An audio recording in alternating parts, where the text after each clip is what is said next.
Ouais,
t'as-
Let's do it.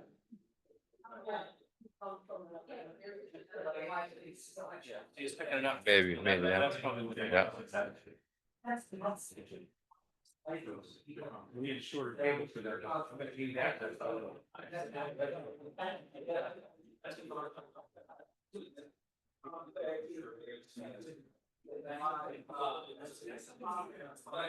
No. Hi.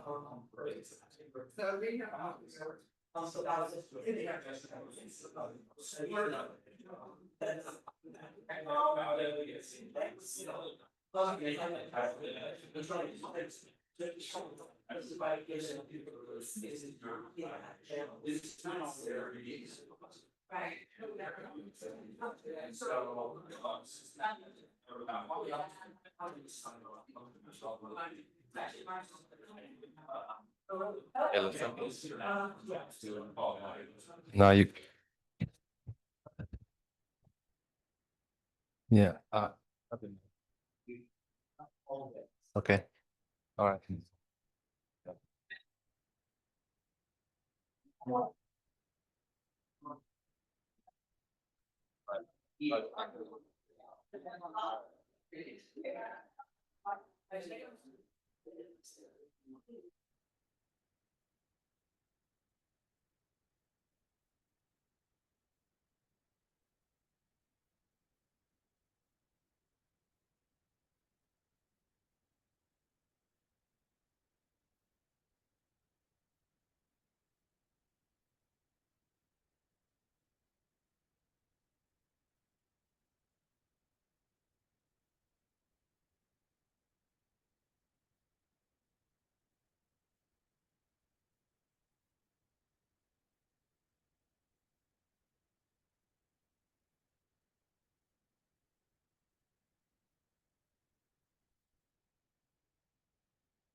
All right, we're going to give it another about 90 seconds. Then we're going to hear a recap from each of the groups, starting with those on the phone.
All right, we're gonna come back just for a few minutes. We've had scribes jotting down all of your ideas to the 3 questions, so know that all your feedback's going to be received by the committee. But why don't we just take a couple of minutes for each question just to hear one thought from each of the groups, recognizing again we'll have the full download from our notes. So I'm going to turn to those on the phone first and see what questions, if any, you have about the role of the candidates for vestry and diocesan convention. And if I can answer them in 10 seconds or less, I will. If not, we'll jot them down and make sure we get an answer out moving forward. So is there anyone on Zoom that wants to come off mute and pose a question about standing for the vestry or the diocesan convention? Okay. So as Chris is checking, why don't I go to one of the tables first and we'll circle back. Maybe table in the back. Any questions that you want us to make sure we jot down? Yes, and we should have microphones. Let me get you a microphone.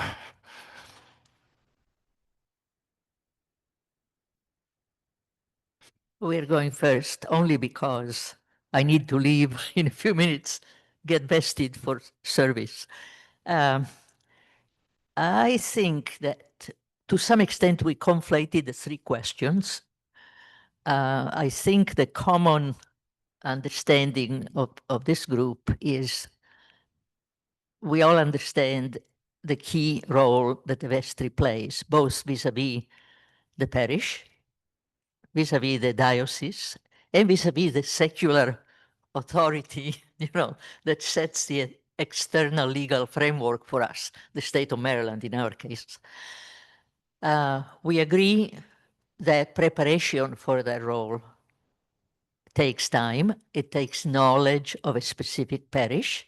So, for instance, it's not a good idea for someone who is brand new to St. John's to be a candidate for the vestry, even if they have previous vestry experience. There are some basics you need to know. We offer so many opportunities, both on the vestry committees and on the outreach committees, for people who are interested in leadership roles to step up and get to know St. John's through that vehicle, through that experience.